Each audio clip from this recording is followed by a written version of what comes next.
Hello everyone, आप सभी कैसे हैं। और आशा करता हूँ आप लोग ठीक होंगे। तो आप लोगों का जो सीरीज़ में चला रहा था आरआरबी और ग्रुप डी के लिए, एनटीपीसी और ग्रुप डी के लिए, उसका नेक्स्ट पार्ट लेके मैं हाजिर हूँ शिवम वर्मा, और आपका स्वागत करता हूँ आपके यूट्यूब चैनल पे जिसका नाम है जीएस बाई शिवम वर्मा। तो अगर आप लोग चैनल पे नए हैं तो आप लोग एक बार क्या करें, इसको सब्सक्राइब करना बिल्कुल भी ना भूलें और अपने फ्रेंड सर्कल में इसको शेयर ज़रूर करें, ठीक है। तो मैं ज़्यादा देर ना करते हुए सीधा टॉपिक पे आता हूँ और आपके सामने स्क्रीन पे पहला क्वेश्चन ये रहा। निम्न में से कौन सा दर्रा हिमाचल प्रदेश में स्थित नहीं है, ठीक है। निम्न में से कौन सा दर्रा हिमाचल प्रदेश में स्थित नहीं है। तो बारालाचा ए नंबर, बी नंबर रोहतांग दर्रा, सी सिपकिला दर्रा और डी लिपुलेख दर्रा। तो सोचिए फ्रेंड, और आप लोग क्या करना, जितने आपके मार्क्स आए वो क्या करना, कमेंट बॉक्स में मुझे टाइप करके बता देना कि शायद इतने नंबर आए हैं, ठीक है। ओके, तो सोचिए आप लोग, ये ऑप्शन नंबर ए हो जाएगा बारालाचा दर्रा, कि बी हो जाएगा रोहतांग दर्रा, कि सी हो जाएगा सिपकिला दर्रा, कि डी हो जाएगा लिपुलेख दर्रा। तो इसका ऑप्शन नंबर क्या हो जाएगा, option number A is correct. Option number क्या हो जाएगा, option number D is correct. क्या, डी इज करेक्ट, लिपुलेख दर्रा। लिपुलेख दर्रा, बारालाचा कहाँ है, तो ये बारालाचा और रोहतांग और सिपकिला ये तीनों ही कहाँ पर हैं, तो ये तीनों हिमाचल प्रदेश में स्थित दर्रे हैं। हिमाचल प्रदेश में स्थित ये दर्रे हैं, तीनों ही दर्रे प्रमुख हैं, हिमाचल प्रदेश में स्थित हैं, ठीक है। कौन सा, बारालाचा दर्रा, रोहतांग दर्रा और सिपकिला दर्रा। इनके बारे में खासियत बताता हूँ, कौन कहाँ से किसको जोड़ता है। तो देखिए फ्रेंड, जो बारालाचा दर्रा है, ये जो बारालाचा दर्रा है ये किसको जोड़ता है, हिमाचल को लद्दाख से जोड़ता है। किसको जोड़ता है, हिमाचल से लद्दाख को, हिमाचल से लद्दाख। और ये जो रोहतांग दर्रा है ये हिमाचल प्रदेश में ही स्थित है, हिमाचल प्रदेश में स्थित है। और सिपकिला दर्रा है तो ये क्या करता है, ये हिमाचल को तिब्बत से जोड़ता है, हिमाचल से तिब्बत को जोड़ता है, हिमाचल से तिब्बत को जोड़ता है। और लिपुलेख दर्रा है, ये दर्रा कहाँ पर स्थित है, तो यह दर्रा उत्तराखंड में स्थित है। कहाँ स्थित है, तो उत्तराखंड में, उत्तराखंड में स्थित है, ठीक है। यह किसको किसको जोड़ता है, तो यह उत्तराखंड से, यह उत्तराखंड से किसको जोड़ता है, तिब्बत को, उत्तराखंड से तिब्बत को जोड़ता है। कौन सा दर्रा, तो लिपुलेख दर्रा। तो इसका ऑप्शन नंबर क्या हो जाएगा, option number D is correct. Okay friend, देखिए फिर से, बारालाचा जो दर्रा है वो हिमाचल से लद्दाख को जोड़ता है, रोहतांग दर्रा है वो हिमाचल प्रदेश में स्थित है, सिपकिला दर्रा है हिमाचल प्रदेश को कहाँ से जोड़ता है, तो तिब्बत से जोड़ता है, और लिपुलेख दर्रा जो है ये उत्तराखंड में स्थित है तथा यह उत्तराखंड को तिब्बत से जोड़ता है। तो आई होप आप लोगों को क्लियर हो गया होगा पूरा। तो बढ़ते हैं नेक्स्ट क्वेश्चन की तरफ।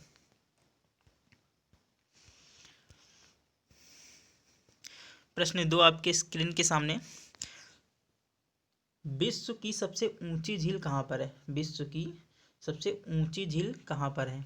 तो आप लोग सोचिए, नंबर 1 टिटिकाका झील है, कौन सी है, पूछ रहा है कौन सी है। नंबर ए टिटिकाका झील हो जाएगी, बी मानसरोवर झील, सी राकस झील और डी इनमें से कोई नहीं।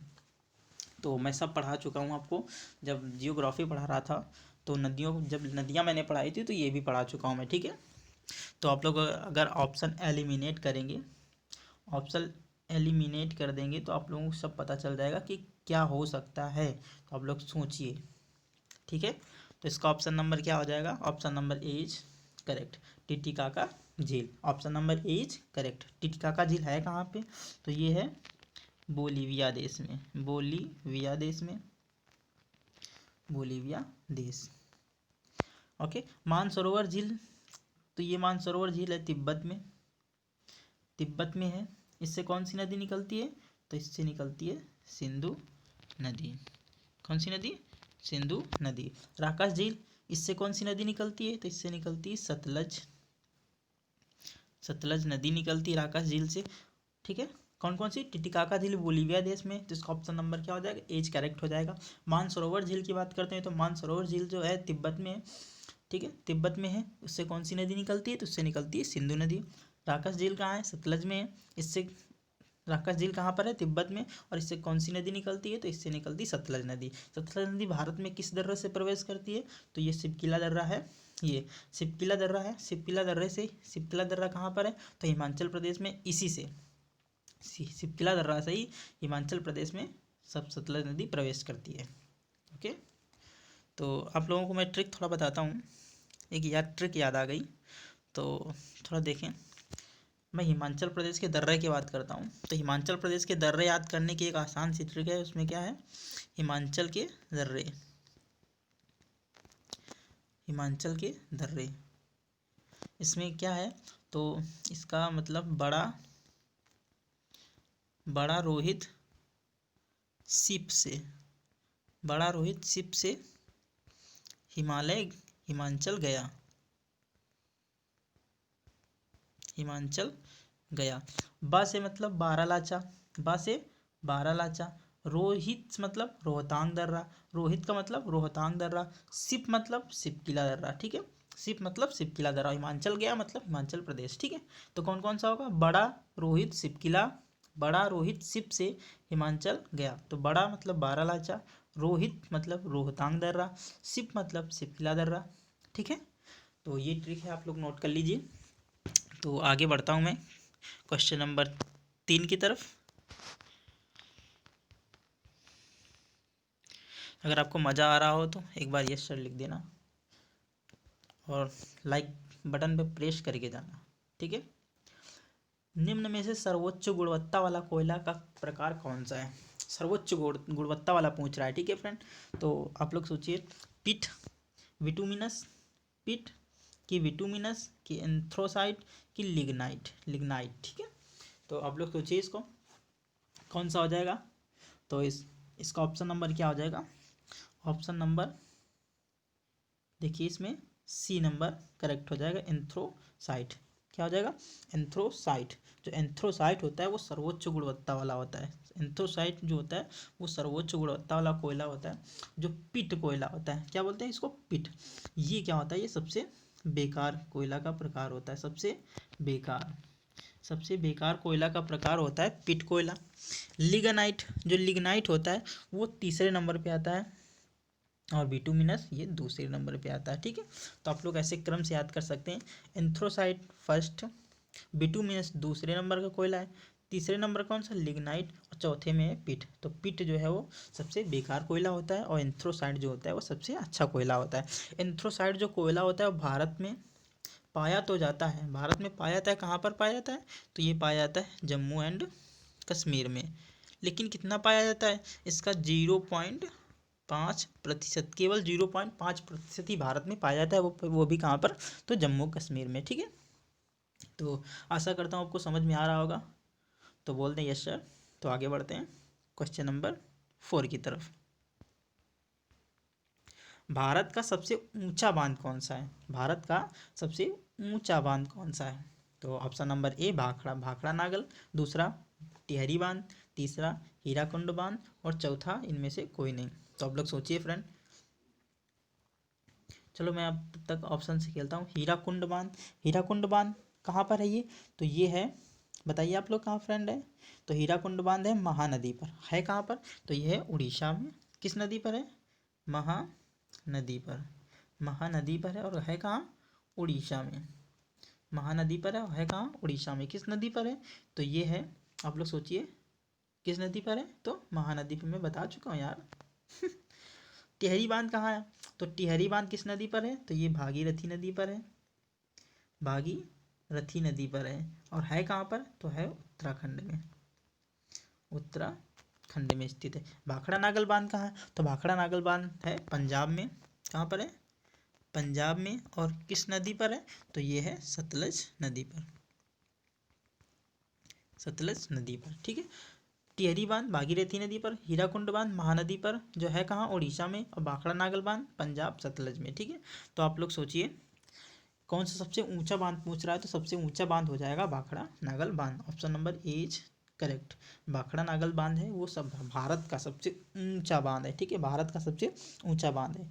ओके, टिहरी बांध है। टिहरी बांध जो सर्वाधिक ऊंचाई पर स्थित है, कहाँ? सर्वाधिक, भारत की बात कर रहा हूँ, सर्वाधिक ऊंचाई पर स्थित है। भारत में सर्वाधिक ऊंचाई पर स्थित है, सर्वाधिक ऊंचाई पर स्थित है।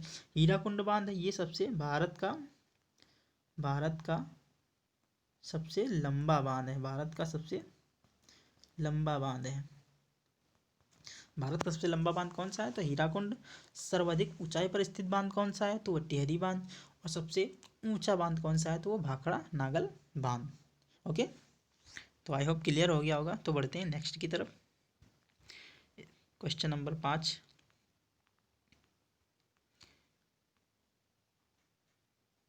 निम्न में से कौन सा कप हॉकी से संबंधित नहीं है? तो option number A Dhyan Chand trophy, option number B Aga Khan cup, option number C Azlan Shah cup, और डी चैंपियंस ट्रॉफी। तो फ्रेंड आप लोग सोचिए, तो इसका ऑप्शन नंबर क्या हो जाएगा? Option number D is correct. D is correct, क्योंकि जो चैंपियन ट्रॉफी होती है वो क्रिकेट से संबंधित होती है, और बाकी ये तीनों किससे संबंधित होती हैं? तीनों संबंधित होती हैं हॉकी से। ठीक है, तीनों संबंधित होती हैं हॉकी के। वर्तमान में चैंपियंस ट्रॉफी, जो वर्तमान में चैंपियंस ट्रॉफी का विजेता कौन है? तो अभी विजेता कौन है? पाकिस्तान। पाकिस्तान हाल ही में उसने जीता था champions trophy.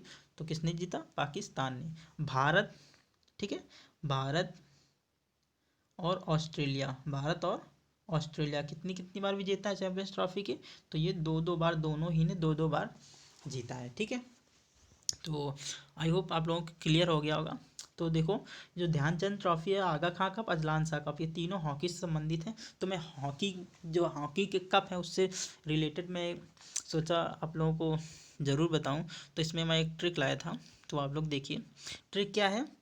Are D Burman. Trick कौन सी है? तो ट्रिक है आर डी बर्मन। आर मतलब, देखो आर लिखा है रंगास्वामी कप, ठीक है, आर रंगास्वामी कप, और डी से क्या है? ध्यानचंद ट्रॉफी।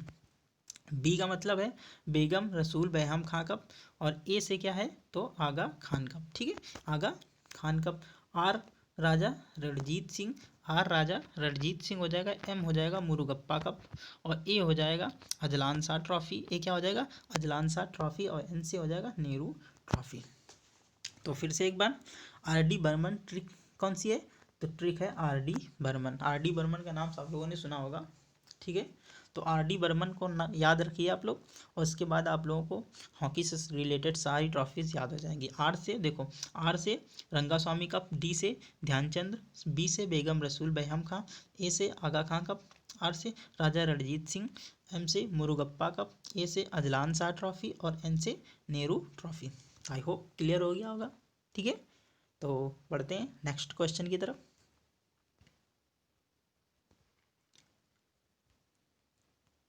क्वेश्चन नंबर 6 रहा आपके स्क्रीन के सामने, तो सोचिए। प्रश्न 6 है, सेब, यहाँ पर सेब लिख लेना फ्रेंड। ठीक है, सेब का वनस्पतिक नाम क्या है? सेब का वनस्पतिक नेम क्या है? तो ये देखो, option number A Mangifera indica, B citrus aurantium, C क्या कह रहा है? सी पायरसमेलस, और डी मूसा। तो सोचिए फ्रेंड, तो देखो, ये जो मंगीफेरा इंडिका है, तो ये है आम का वनस्पतिक नेम। क्या है? आम का वनस्पतिक नेम। और साइट्रस अरेंटियम ये है संतरा का वनस्पतिक नेम, संतरा का वनस्पतिक नेम। और मूसा जो है वो केला का वनस्पतिक नेम है, केला का वनस्पतिक नेम है। तो इसमें बचा कौन सा? तो पायरसमेलस बचा। तो यही अपना आंसर हो जाएगा option number C. Option number C is correct. ठीक है, एक बार फिर, मैं मंगीफेरा इंडिका आम का हो जाएगा, ठीक है, साइट्रस अरेंटियम हो जाएगा संतरे का, और मूसा हो जाएगा केला का वनस्पतिक नाम। ठीक है, तो बढ़ते हैं क्वेश्चन नंबर 7 की तरफ। निम्न में से गंगा के किनारे कौन सा शहर स्थित नहीं है?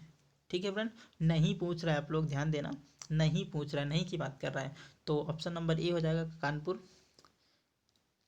ये क्वेश्चन नंबर 7 है। ऑप्शन नंबर ए क्या हो जाएगा? कानपुर, बी बक्सर, सी पटना, और डी आगरा। तो सोचिए, तो मैं इसकी एक ट्रिक बताता हूँ। कौन कौन से शहर कान जो है वो गंगा नदी के किनारे स्थित हैं, तो इसकी ट्रिक हो जाएगी, कौन सी ट्रिक? इसकी ट्रिक हो जाएगी गंगा का बाप, गंगा का बाप हवाई वेग से भागा, हवाई वेग से भागा। ठीक है, हवाई वेग से भाग। गंगा मतलब गंगा के किनारे। ठीक है, का से कानपुर हो जाएगा। ठीक है, बा से बा मतलब बाप हो जाएगा, तो बा से क्या हो जाएगा, बा से हो जाएगा बक्सर हो जाएगा। ठीक है, क्या हो जाएगा, बक्सर हो जाएगा। पा से क्या हो जाएगा, पा से हो जाएगा पटना। पा से क्या हो जाएगा, तो पटना हो जाएगा। हा से, जो ये हा लिखा है, हा से हो जाएगा हरिद्वार, हा से हो जाएगा हरिद्वार। ठीक है, हरिद्वार हो जाएगा। ठीक है, वेग मतलब हो जाएगा बेगूसराय, वेग मतलब बेगूसराय। ठीक है, और भागा मतलब भागलपुर, भागा मतलब भागलपुर। भागलपुर भी किसकी नदी के किनारे है, तो यह है गंगा नदी के किनारे। तो अब समझ में आ गया होगा। तो ट्रिक क्या है, गंगा का बाप हवाई वेग से भागा। गंगा, गंगा का मतलब गंगा के किनारे स्थित जो है, का मतलब कानपुर, बा मतलब बा जो है उसका उसका उससे क्या हो जाएगा, तो बा से हो जाएगा बक्सर, और पा से हो जाएगा पटना, और हवाई मतलब इलाहाबाद, हवाई मतलब हरिद्वार, और ई से इलाहाबाद, वेग मतलब बेगूसराय। ठीक है, और भागा मतलब भागलपुर। ओके फ्रेंड, तो आशा करता हूँ आप लोगों को समझ में आ गया होगा। तो इसका ऑप्शन नंबर क्या हो जाएगा, देखो पटना भी, पटना, बक्सर और कानपुर ये तीनों ही गंगा के किनारे स्थित प्रमुख शहर हैं, गंगा के किनारे स्थित प्रमुख शहर हैं। और आगरा, ये जो आगरा है ये यमुना नदी के किनारे स्थित है।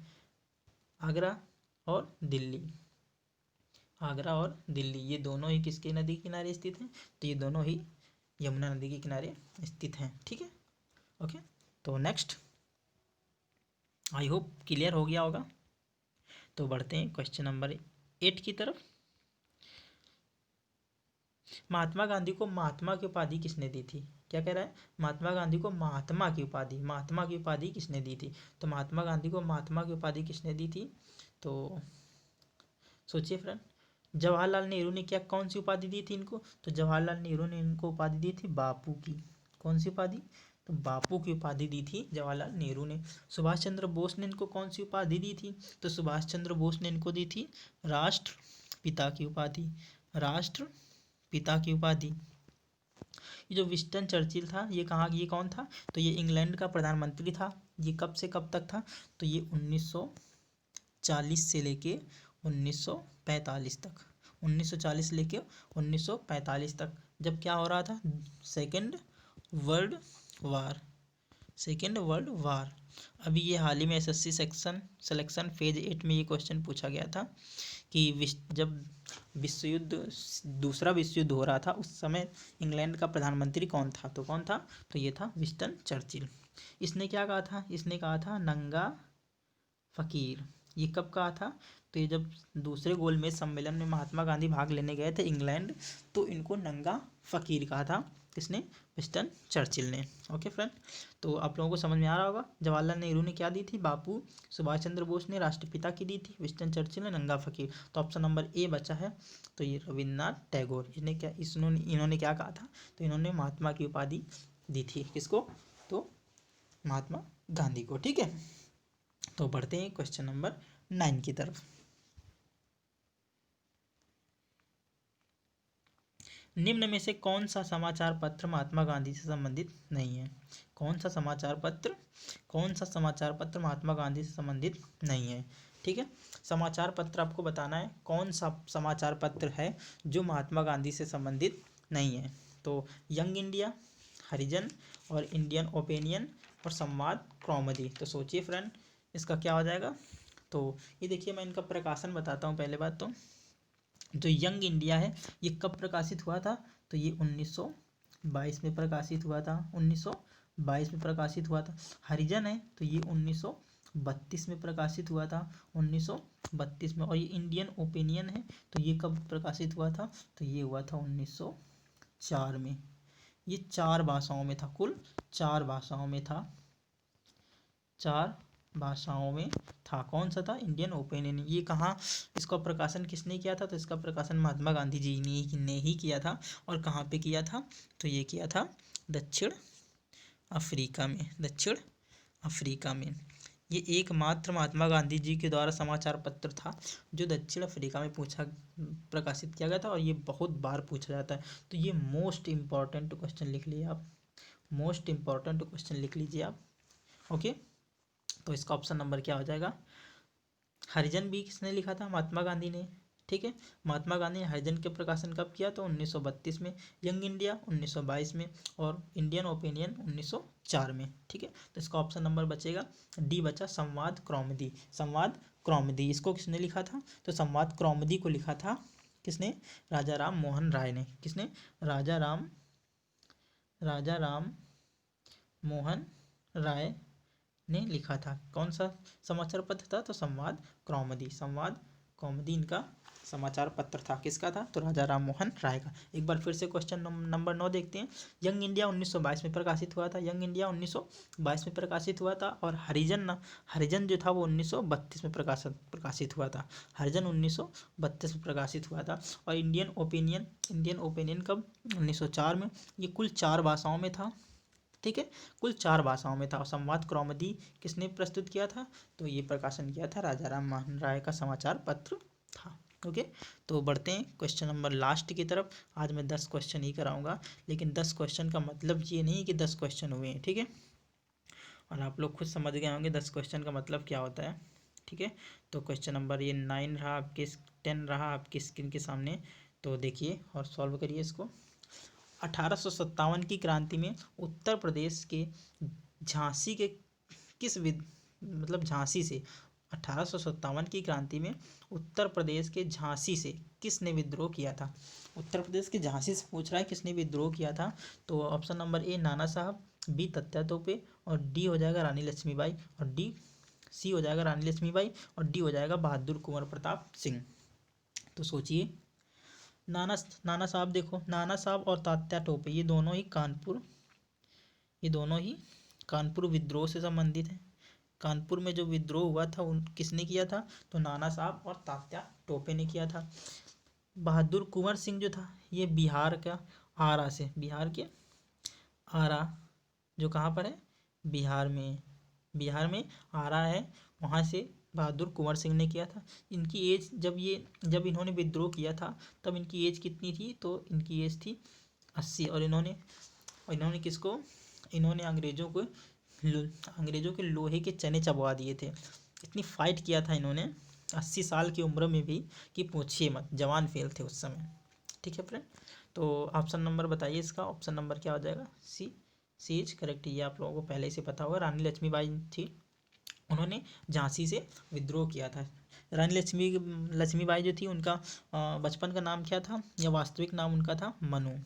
उनका वास्तविक नाम क्या था? मनु। और इनके पति का क्या नाम था? तो इनके पति का नाम था गंगाधर राव। क्या नाम था?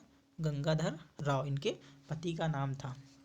नाना साहब का जो वास्तविक नाम था वो था दोंदू पंत। तात्या टोपे का वास्तविक नाम क्या था? तो इनका नाम था रामचंद्र पांडोरम। क्या नाम था? रामचंद्र पांडोरम। बहुत पूछा जाता है ये, तो आप लोग पूरा वीडियो देखा करें तब आपको सारा क्लियर हो जाएगा। ठीक है फ्रेंड, तो इसका ऑप्शन नंबर क्या हो जाएगा? सी इज करेक्ट, रानी लक्ष्मीबाई। और आई होप आप लोगों को सारे क्वेश्चन क्लियर हो गए होंगे। और क्वेश्चन कहने का मात्र है कि 10 क्वेश्चन है, लेकिन आप लोगों ने अगर पूरा टेस्ट दिया होगा तो आप लोगों को खुद समझ में आ गया होगा कितने क्वेश्चन है। ठीक है फ्रेंड, तो आप लोग चैनल को अगर नए हैं तो आप लोग क्या कर देना, सब्सक्राइब करके जाना। और इतना अगर आपको अच्छा लगा तो एक बार प्लीज़ क्या कर देना, लाइक करके जाना। ठीक है, और कमेंट पे लिख देना आपके नंबर कितने आए, 10 में से कितने नंबर आए। ठीक है फ्रेंड, तो आशा करता हूँ आप लोगों को समझ में आया होगा। तो तब तक के लिए आपसे विदा लेता हूँ और मुलाकात होगी अगली वीडियो पे। तब तक के लिए bye, take care, God bless you.